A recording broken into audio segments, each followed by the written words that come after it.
আসসালামু আলাইকুম সুপ্রিয় দর্শক, বর্তমানে আমি অবস্থান করতেছি শেওলা ব্রিজের উপরে। তো গত কয়েকদিনের ভারী বর্ষণের বৃষ্টিতে নদীর পানি বেড়ে গেছে, বন্যার আশঙ্কা রয়েছে। এই দেখেন অবস্থা, উপর থেকে নিচের দিকে স্রোত, মানে ইন্ডিয়া থেকে আসতেছে। আর এই দেখেন আমি শেওলা ব্রিজের উপরে ঠিক মধ্যখানে আছি।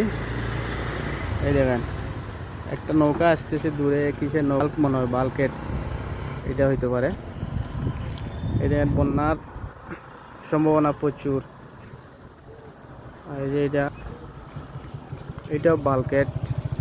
এই যে এখানে আরেকটা বালকেট আছে, পানিগুলা তার মানে উপরে বৃষ্টি হইতেছে উজানে। আর ব্রিজের অবস্থা তো একেবারে খারাপ, উপরের অবস্থা একদম পটহোল, একদম ভাঙ্গা চূড়া হয়ে গেছে। এটা তোলা হয় কিন্তু রিপেয়ার বা সংস্কার কিছুই করা হয় না কত বছর যাবত।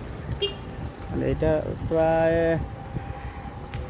25 বছর তো হইব এটা থেকে টুল উঠাইতেছি, দেখার মতো কেউ নাই।